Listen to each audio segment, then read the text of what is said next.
네, 오늘 말씀은 좀 제목을 좀 또 재밌게 잡아봤습니다. 눈탱이 밤탱이 되기까지로 잡아봤는데요.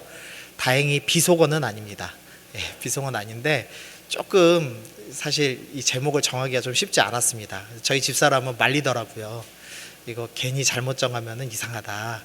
그리고 이제 제 친구한테 얘기를 했더니 제목이 조금 이상하니까 한문으로 안구청청으로 하라. 네, 그렇게 얘기했는데 안구청청보다는 차라리 이게 나은 것 같아서 이거로 정했습니다.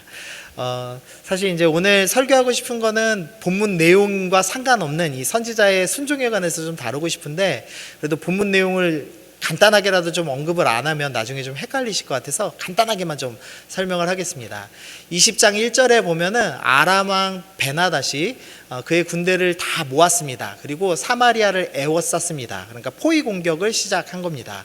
근데 그때 당시에 이제 성경에 보면은 북이스라엘의 병력이 7천 명이고 아람의 병력은 적어도 12만 명 이상이 되었다고 20장 본문에 나오고 있습니다. 그러니까 뭐 절대적으로 열세고 이길 수 없는 전쟁이었습니다. 그런데 한 선지자, 여기에 선지자가 많이 나와서 제가 ABC로 표시했는데요. 이 A라는 선지자가 이스라엘의 왕 아합 왕에게 찾아갔습니다. 그러면서 뭐라고 얘기하냐면, 내가 너희를 이기게 하겠다. 너는 내가 여호와인 줄 알리라. 하나님께서 이 이길 수 없는 전쟁을 이기게 하심으로써 하나님의 하나님 되심을 드러내시겠다라고 이 A라는 선지자를 통해서 말씀을 해 주셨습니다. 그리고 이제 첫 번째 전투가 14절부터 시작되는데요. 아합 왕이 도대체 우리가 이길 수 없는 전쟁인데 어떻게 이길 수 있습니까? 누구를 통해서 이길 수 있습니까? 라고 이야기하자 이 A라는 선지자가 여호와의 말씀이 각 지방 고관의 청년들로 하리라. 그러니까 그 청년 중에서 이 뭐라고 그럴까요? 청년 장교라고 할까요? 이제 그 사람들이 싸움을 이기게 하겠다라고 말하였습니다. 근데 15절에 보니까 그 각 지방 고관의 청년들의 숫자가 232명밖에 안 되었다라고 합니다. 그러니까 10만 명이 넘는 대군을 상대하는데 230명이 승기를 좌우할 수 있다. 불가능한 얘기죠. 그러니까 즉 이 젊은이들은 능력도 없고 싸울 실력도 없지만 하나님께서 승리하시게 하겠다라는 것을 보여주시기 위해서 일부러 능력 없는 이 청년들을 통해서 일하시겠다라고 하나님께서 선언을 하셨습니다. 그리고 진짜 전쟁을 이깁니다. 그리고 나서 이제 아람 왕이 돌아갔습니다. 그리고 이제 고민하는 겁니다. 우리가 왜 졌을까? 이렇게 고민을 했는데 이 아람 사람들이 어떻게 결론을 내렸냐면, 이 굵은 글씨만 보시면은요, 아람 사람이 말하기를 여호와는 산의 신이요 골짜기의 신은 아니라 하는도다. 그러니까 아람 사람들이 우리가 왜 졌을까 고민을 해봤는데, 우리가 산에서 싸워서 졌구나. 이 여호와라는 신은 산의 신이어서 산에서 힘이 센가 보다. 그래서 일부러 밑에 있는 골짜기에서 싸우면 이기겠다. 이렇게 생각을 한 겁니다. 그러자 그 이야기를 들으신 하나님께서 다시 한번 A라는 선지자를 통해서 아합 왕에게 찾아가서, 이 아람 사람들이 이런 말을 했으니 내가 골짜기에서도 이겨서 내가 다시 한번 여호와인 줄을 너희에게 알려주겠다라고 말씀을 하십니다. 그리고 나서 이제 2차 전투에서 승리를 거두는데요. 하루에 아람 보병 10만 명이 죽었습니다. 그리고 아벡이라는 성으로 도망갔는데 그 성벽이 쓰러지면서 이제 2만 7천 명이나 되는 사람이 또한 죽었습니다. 그러니까 12만 명 이상의 사람들이 죽고 완전히 대패를 거두게 되었습니다. 하나님께서 북이스라엘을 승리케 하신 거죠. 그리고 나자 이 아람의 베나닷 왕이 우리 어떻게 했으면 좋겠느냐라고 이제 이야기합니다. 근데 신하들이 뭐라고 이야기를 하냐면, 세 번역으로 보면은요, 이스라엘 왕가의 왕들은 모두 인정이 많은 왕이라고 들었습니다. 우리가 굵은 배로 허리를 묶고 목에 줄을 동여매고, 즉 노예처럼 목에다가 스스로 줄 매고 끌려가듯이 이스라엘 왕 아합 왕 앞에 가면 용서해 주지 않겠습니까? 이제 이렇게 신하들이 아주 굴욕적인 권면을 합니다. 근데 베나닷이 당장 죽을 위기에 놓였으니까 할 수 없이 스스로 몸을 묶고 이제 목에다가 줄을 매서 노예처럼 해서 아합 왕 앞으로 나아갑니다. 그러자 아합 왕이 이제 이 베나닷에게 뭐라고 이야기하냐면, 그가 아직도 살아있느냐? 그는 내 형제니라 라고 하면서 이 아람 왕을 살려주었습니다. 근데 문제는 하나님께서 의도하신 것은 이 기회에 아람 왕을 죽이라는 것, 왕이었습니다. 근데 아합은 이 굴욕적으로 찾아온 이 아람 왕에 대해서 긍휼을 베풀면서 내가 이 아람 왕보다 더 크다라는 것을 드러내고 싶었고, 또한 이제 역사적으로 보면은 더 위쪽에는 아수르라는 이제 강대국이 있었기 때문에 아수르를 막아서는 아람이 필요했습니다. 그래서 아람 왕을 죽이지 않고 용서를 하게 됩니다. 근데 이것은 하나님 명령의 분명한 위반이었죠. 그래서 오늘 읽은 본문에서 이제 또 다른 선지자가 등장합니다. 그 선지자가 비입니다. 이 선지자 비가 또 다른 사람을 만났습니다. 그래서 너는 나를 치라라고 이야기를 했습니다. 근데 문제는 이 다른 사람 C라는 선지자가 비를 때리라는 하나님의 명령을 죄송합니다. 제가 중간 넘어갔네요. 그 첫 번째 사람은 이 B라는 선지자가 하나님의 명령을 받았는데 C라는 선지자에게 너가 맞아라 라는 명령을 받았습니다. 그래서 C에게 찾아가서 나를 때려라 라고 얘기합니다. 근데 C가 이 명령이 좀 이상한 겁니다. 아니, 하나님이 선지자가 선지자를 때리라는 게 말이 되나? 그러면 사람들이 날 뭘로 보겠나? 이제 이런 생각을 한 겁니다. 그래서 치지를 않죠. 그래서 사자에게 물려 죽습니다. 그리고 B라는 선지자는 또 다른 사람에게 찾아가서 하나님의 명령이니 나를 때려라 라고 해서 얻어맞습니다. 그리고 나서 38절에서 수건을 가지고 자기 눈을 가리고 변장하여서 아합 왕을 기다립니다.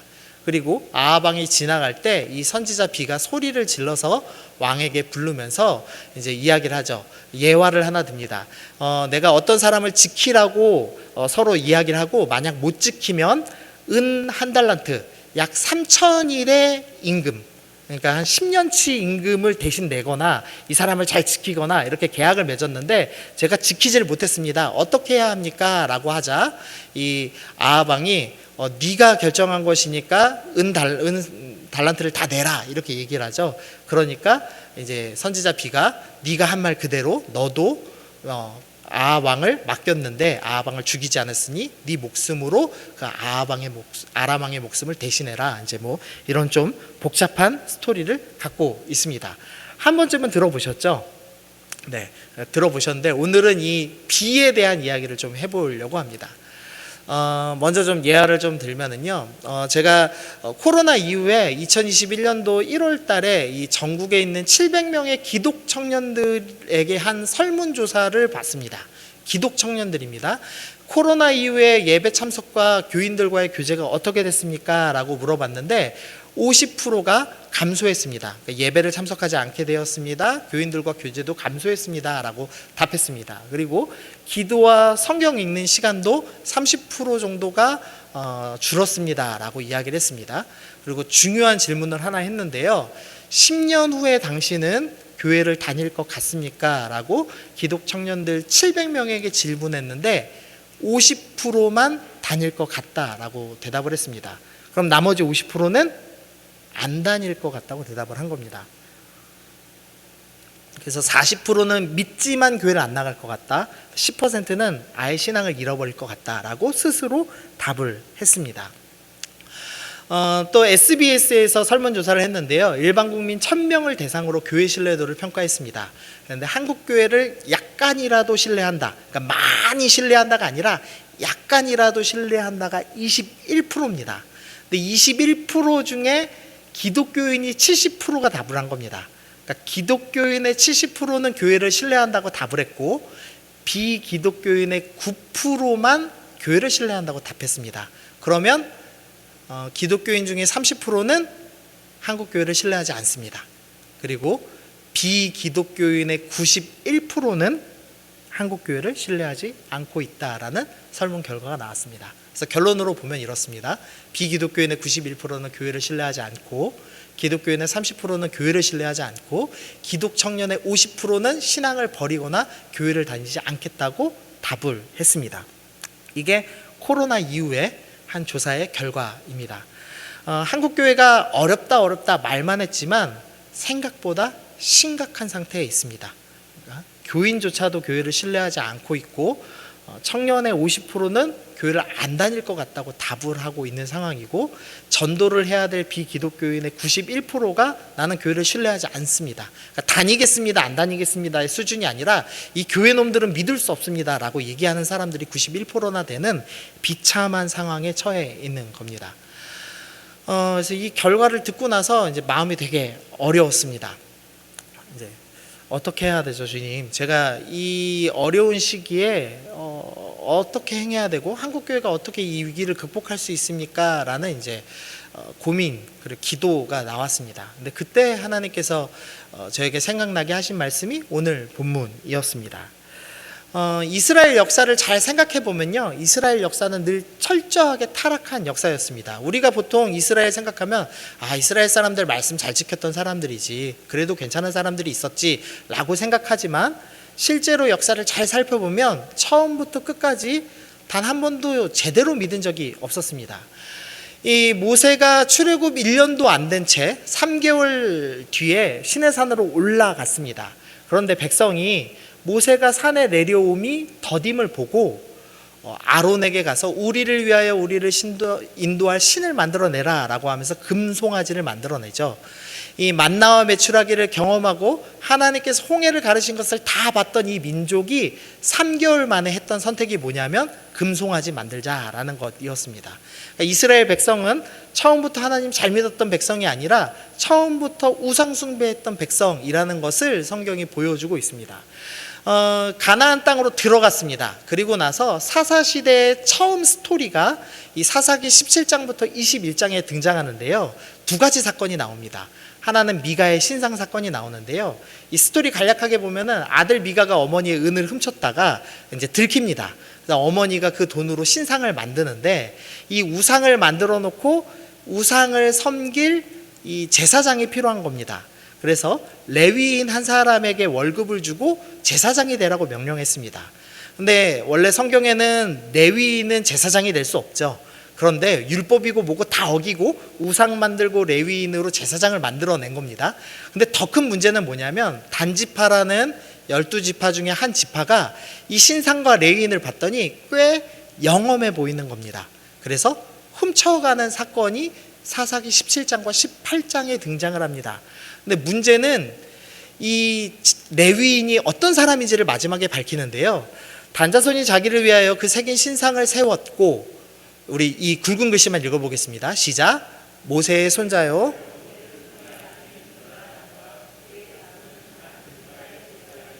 네, 지금 단지파가 빼앗아간 미가의 집의 제사장이 누구라고 이야기하죠? 모세의 손자였다라고 얘기합니다. 그러니까 사사시대 아주 초기에 있었던 일일 뿐만 아니라 모세라는 가장 위대한 이 지도자의 가문에서조차 말씀을 지키지 않고 월급 받고 제사장 되는 수준의 타락이 일어났다.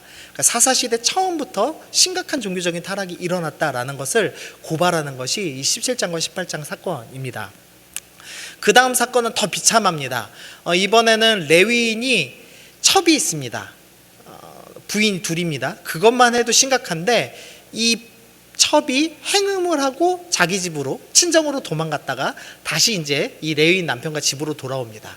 근데 돌아오는 길에 베냐민 성에서 이 하나님 백성인 베냐민 지파의 한 성에서 이 첩이 성폭행을 당하고 죽는 사건이 일어납니다. 이것 때문에 이제 내전이 일어나죠. 이스라엘 11지파 대 베냐민 한 지파의 내전이 일어납니다. 그리고 베냐민 지파가 결국에는 이제 심각하게 괴멸을 하게 되죠. 이 베냐민 지파가 이제 수백 명밖에 남지 않아서 이스라엘 백성이 어떤 선택을 하냐면 그래도 지파를 멸절시킬 수는 없다. 그래서 강제로 야베스 길르앗이라는 동네에 있는 처녀들 400명을 납치하고 강제로 결혼시키는 스토리가 이 19장에서 21절에 나옵니다. 근데 이때의 지도자가 누구였느냐? 28절에 보니까 아론의 손자인 엘르아살의 아들 비느하스였다라고 이야기를 합니다. 이 비느하스는 광야 때 이 시므온 지파의 한 지도자가 여자를 끼고 들어오죠. 그때 창을 던져서 죽였던 제사장이었습니다. 즉 광야 시대를 겪었던 초기 시대의 사람입니다. 그러니까 이 사건도 사사시대 초기에 이렇게 비참하게 사회적 문제가 있었다라는 것을 고발하는 본문입니다. 그러니까 이스라엘 역사는 모세 시대로부터 가나안 땅 들어올 때까지 한 번도 제대로 하나님을 믿은 적이 없었습니다. 그리고 우리가 사무엘상 28장에서 사울이 신접한 자를 죽였다라는 스토리를 봤었죠. 신접한 자와 박수를 땅에서 쫓았더라. 이것은 무슨 소리냐면 왕정이 시작된 사울 시대까지도 우상 숭배하고 귀신을 따르는 무리들이 계속 있었다는 것을 보여주는 사건입니다. 그러니까 모세 시대로부터 해서 사사 시대 처음에도 이런 문제가 있었고 왕정이 시작될 때까지도 우상 숭배는 계속돼 왔습니다. 멈춘 적이 없습니다라고 이야기를 하는 겁니다. 그리고 나서 잠시 다윗 시대 때 약간 평화가 찾아오는 듯합니다. 다윗이 하나님을 잘 섬겼죠. 그러나 솔로몬 때 다시 타락이 일어나는데 솔로몬이 나이가 많을 때 그 여인이 그의 마음을 돌려 다른 신을 따르게 하였으므로 모압에 가증한 그모스를 위하여 예루살렘 산 앞산에 산당을 지었고 또 암몬에 가증한 몰록을 위하여 그와 같이 하였습니다. 솔로몬이 다시 예루살렘 바로 앞에 그러니까 하나님 면전에다가 우상을 숭배하는 산당을 지어 바치면서 결국은 이스라엘은 단 한 번도 하나님을 제대로 섬기지를 않았습니다. 그리고 나서 솔로몬 이후에 북이스라엘과 남유다로 나뉘게 됩니다. 그때 북이스라엘은 어떤 죄를 저지르냐면 금송아지를 다시 만듭니다. 그래서 이 이후로부터 북이스라엘은 이 금송아지를 섬기는 죄에 계속 빠집니다. 그리고 나서 8대 왕, 북이스라엘 8대 왕 아합 왕 때는 금송아지, 이름은 하나님이라고 불렀던 금송아지 아예 섬기지 말자. 이제부터는 우리가 바알을 섬기자. 그래서 하나님을 아예 내다버리고 본격적으로 바알을 섬기는 일을 시작하는 것이 이 아합 왕 때의 일입니다. 그러니까 오늘 본문 아합 왕 때는 아예 하나님을 버린 시대다라는 것을 이야기하고 있는 겁니다. 근데 이제 이상한 말씀이 하나 있습니다. 이 열왕기상 19장 18절 말씀인데요. 그러나 내가, 여기서는 하나님이신데요, 하나님께서 이스라엘 가운데 7,000명을 남기리니 다 바알에게 무릎을 꿇지 아니하고 다 바알에게 입맞추지 아니한 자다. 이스라엘 역사 처음부터 끝까지, 그리고 북이스라엘 처음 출발에서부터 아합 왕 시대까지 하나님을 제대로 섬긴 적은 한 번도 없었고, 심지어 아합 왕 때는 이 하나님을 아예 내다버리고 바알을 섬기던 시대가 되었습니다.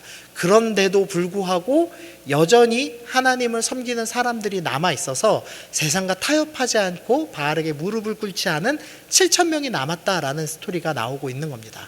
그래서 보통은 이제 이게 7,000명이 남았습니다. 이제 너무 고통스럽습니다. 이제 이런 본문인데 저는 거꾸로 생각해 본 겁니다. 이렇게 타락했는데 어떻게 7,000명이 남았지? 라는 생각을 해본 겁니다. 그리고 이 7,000명이 어떻게 남았는지를 안다면 한국교회도 어떻게 회복할 수 있을지에 대한 힌트를 얻을 수 있지 않을까? 이제 이렇게 생각을 해봤습니다. 그 힌트를 사무엘상에서 찾았습니다. 사무엘 선지자가 12장 말씀에서 왕에 대해서 이야기하면서 너희를 다스리는 왕이 너희 하나님 여호와를 따른다면 좋겠지만 왕이 너희 하나님을 따르지 않으면 너희도 범죄하게 될 것이다 라면서 왕정에 대해서 경고를 합니다. 그러니까 사무엘이라는 선지자가 정치제도 바뀐다고 해서 너희 신앙이 절대 변하지 않을 것이다. 너희는 결국 왕을 쫓아서 타락하게 될 것이다 라고 경고를 합니다. 이 위대한 선지자가 무언가를 앞을 내다봤습니다. 뭘 내다봤냐면 신앙이 정치제도에 따라서 쉽게 바뀌지 않을 것 같다. 다윗이라는 위대한 왕에게 이미 기름을 부었지만 이 왕 때문에 이스라엘이 절대 거룩해질 것 같지 않다라는 것을 본 겁니다. 그래서 이 사무엘이 은퇴하고 나서 어떤 일을 했냐면 선지자 무리들을 모으기 시작했습니다. 그래서 사울이 다윗을 잡으려고 전령을 보낼 때 선지자 무리들이 예언하고 사무엘이 그 앞에 수령으로 서 있었죠. 그러니까 즉 사무엘은 이 나라의 어려움들을 미리 보고 선지자 학교를 만들어서 열었던 겁니다. 그래서 선지자 무리들을 훈련시켰습니다. 그리고 선지자 학교에 훈련받은 한 사람이 오늘 본문에 나오는 겁니다. 이 오늘 본문의 이 비라는 선지자가 하나님의 말씀을 받았습니다. 첫 번째 말씀은 친구에게 얻어 맞아라 라는 겁니다. 친구에게 맞아서 멍이 들고 눈이 밤탱이가 되는 그런 일을 네가 당해라 라고 이야기를 했습니다. 그런데 친구 C가 어떻게 그래도 이 선지자를 때릴 수 있어 하고 순종하지 않았습니다. 그러자 하나님께서 내가 여호와의 말씀을 듣지 아니하였으니 사자가 너를 죽이리라 하고 죽였습니다. 이것은 이제 아합 왕의 모습을 보여주는 겁니다. 아합이 아람 왕 베나닷을 죽이지 않은 것처럼 선지자를 치라는 명령에 순종하지 않았으니 똑같이 죽이는 스토리가 동시에 이어져 나옵니다. 그래서 결국에는 이제 다른 사람에게 얻어 맞습니다. 그리고 이제 이동을 하죠.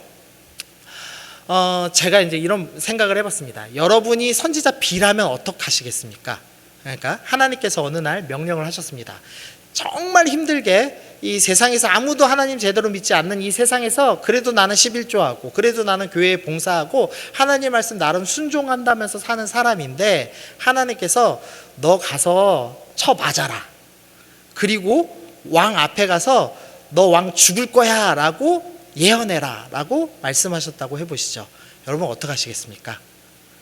이게 되게 어려운 말씀입니다. 첫 번째로는 상식이 안 맞습니다. 꼭 제가 맞아야 됩니까? 이거 그냥 분장하고 가거나 수건만 그냥 감고 가면 되지 꼭 굳이 얻어 맞아야 합니까? 두 번째로 저는 이 두 번째에 많이 꽂혔는데요. 꼭 내가 해야 됩니까? 하나님 이때 아합 왕 때니까 엘리야라는 위대한 선지자가 있습니다. 엘리사도 있습니다. 그리고 아합 왕에게 승리를 2번이나 예언했던 선지자 A라는 사람도 있었습니다. 근데 굳이 제가 이 무엄한 명령을 수행해야 합니까? 라는 생각이 들었습니다. 그리고 세 번째, 주님 수행했다 손 치면 너무 손해가 큽니다. 이제 저는 엘리야가 일생을 아합 왕에게 도망다닌 것처럼 도망다녀야 되는데 저는 엘리야처럼 능력이 없는 사람입니다. 까마귀가 와서 먹을 걸 줄지 안 줄지도 모르겠고 제가 해외로 도피를 할 수 있을지 없을지도 모르겠습니다. 아마도 도망치다가 죽을지도 모르겠습니다. 그런데 제가 꼭 해야 합니까? 라는 질문이 제 안에 들었습니다. 그런데 오늘 본문에 있는 선지자는 저와는 다르게 즉시로 순종하기로 결정을 하죠. 이유를 모르지만 너 얻어 맞아라. 네 알겠습니다 하고 얻어 맞고 너 왕에게 가라. 네 알겠습니다 왕에게 가고 그 다음에 왕에게 죽음에 대한 예언을 하는 자신의 생명을 내거는 순종을 시작한 것입니다. 위기의 시대에 어떻게 신앙이 유지될까? 제가 이런 생각을 좀 해봤습니다. 이해되지 않아도 메시지의 호불호와 상관없는 순종을 해야 하는구나 라는 생각을 해봤습니다. 우리가 이 악한 시대에 어떻게 하나님 믿으며 살아갈 수 있는가, 어떻게 하나님의 이 말씀이 악한 시대를 뚫고 계속 성장하며 다음 세대로 이어갈 수 있는가, 이해되지 않아도 순종하는 것입니다. 그리고 다른 사람에게 떠맡기지 않고 내가 순종하는 것입니다. 아마 이거 많이 찔리실 거예요. 목사님이 잘 믿으면 되죠 라고 많이 생각하실 겁니다. 그러나 이 악한 시대에 내가 순종하는 것, 하나님 앞에 제대로 서 있는 그리스도인이 있어야지 신앙이 이어진다라는 것입니다. 그리고 이 손해보더라도 순종을 해야 합니다. 요새 시대가 참 손해보지 않으려는 시대입니다. 은혜를 받아서 내 마음이 좀 평온해지면 헌금을 그에 걸맞게 내는 시대죠. 기브앤테이크를 잘하는 시대에 살고 있습니다. 그런데 하나님께서 그거는 순종 아니다 라고 말씀하시는 겁니다. 진짜 순종은, 그래서 이 위기의 시대를 뚫어내는 신앙은 어떤 신앙이냐, 손해보더라도 순종하는 것, 내가 순종하는 것, 이해되지 않더라도 순종하는 것, 그것이 진짜 순종이다 라고 오늘 본문을 통해서 말씀해 주는 겁니다. 그리고 나서 이제 이 말씀이 생각났습니다. 우리 같이 읽어보실까요? 우리 누가복음 14장과 6절 말씀 2페이지인데요. 같이 읽어보겠습니다. 시작. 누구든지 자기 십자가를 지고 그러나 너희 듣는 자에게 내가 이르노니 너희 원수를 사랑하며 너희를 미워하는 자를 선대하며 너희를 저주하는 자를 위하여 축복하며 너희를 모욕하는 자를 위하여 기도하라. 너희 이밤을 치는 자에게 젖밤도 돌려내며 내 겉옷을 빼앗는 자에게 속옷도 거절하지 말라. 내게 구하는 자에게 주며 내 것을 가져가는 자에게 다시 달라 하지 말며 남에게 대접을 받고자 하는 대로 너희도 남을 대접하라. 아멘. 하나님께서 우리에게 이런 십자가를 주신다고 생각을 합니다. 너희 이해되지 않지만 원수를 사랑해야 된다. 설날 내내 너희를 비웃던 그 사람을 사랑해야 된다. 너희를 비웃던 그 친척을 너희가 선하게 대해야 된다. 선하게 대할 뿐 아니라 오히려 축복해야 된다. 모욕하는 그 사람을 위해서 오히려 기도하여서 그 영혼이 변화되도록 기도해야 된다. 만약에 선지자처럼 뺨을 맞으라고 하면은 이 뺨만 맞지 말고 젖방까지 돌려대면서 맞아야 한다. 속옷까지도 내어주고 구하는 자에게 주고 다시 달라 하지 말고 대접하는 사람이 되어야 한다라고 주님께서 우리에게 말씀하신다는 생각을 했습니다. 그래서 정리를 이렇게 마지막입니다. 정리해봤습니다. 세상의 미움을 두려워하지 않고 손해를 두려워하지 않고 주어진 사명을 위해 뺨을 내미는 자들, 눈탱이 밤탱이 될지라도 순종하는 무리들이 있을 때 신앙이 유지되었다. 이게 이 열왕기상 20장의 묵상의 결론이었습니다.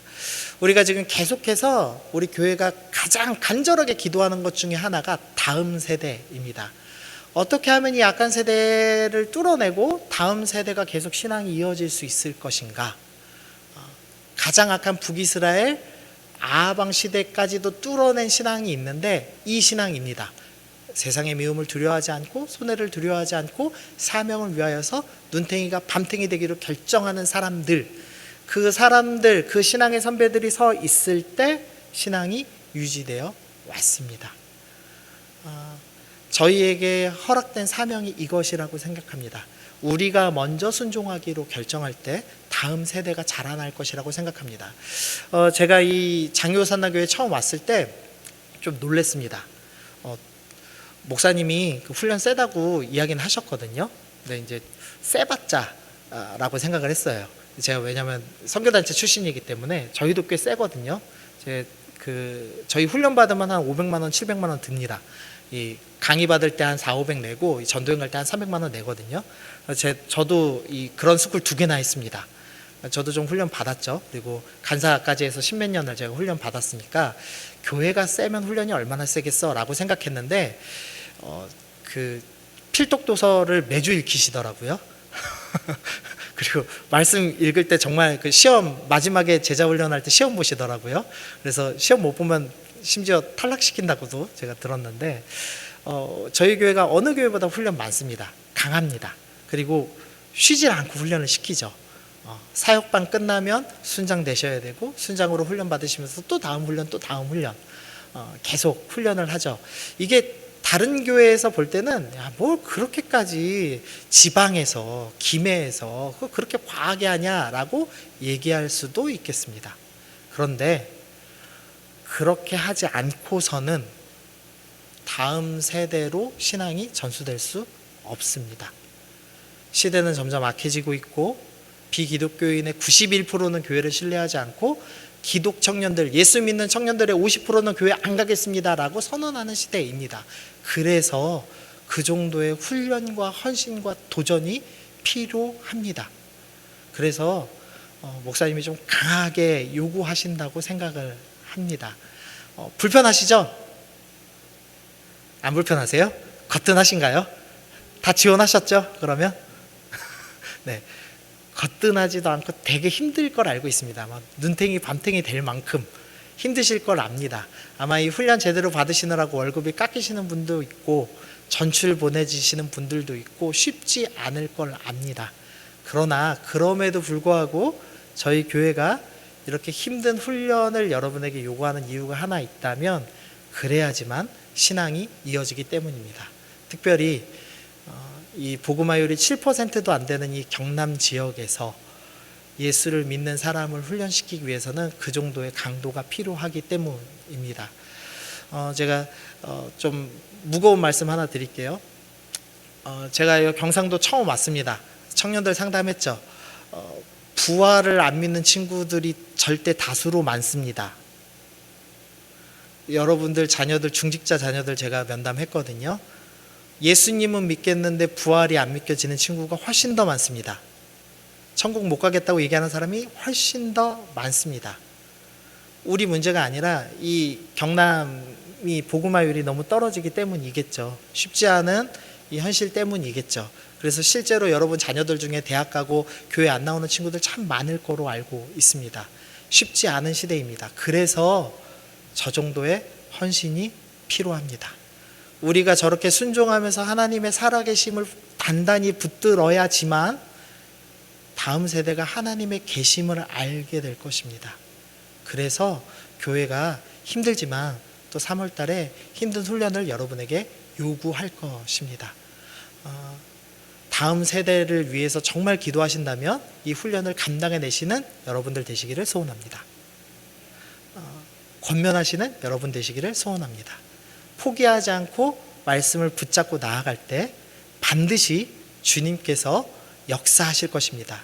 이 가장 악한 왕 아합 시대에도 7,000명의 신앙인들이 남아서 세상과 타협하지 않고 신앙을 지키고 있고, 여전히 그 사람들 중에서 위대한 선지자들이 나와서 그 사람들이 얻어맞고 매질을 당하고 죽임을 당할지라도 신앙을 포기하지 않는 그 위대한 공동체가 나왔던 것처럼, 우리의 헌신과 우리의 수고와 우리가 하나님 말씀 쫓아가는 그 열정이 절대 땅에 썩어지지 아니하고 그냥 뿌려서 흩어지지 아니하고 열매 맺을 것을 믿습니다.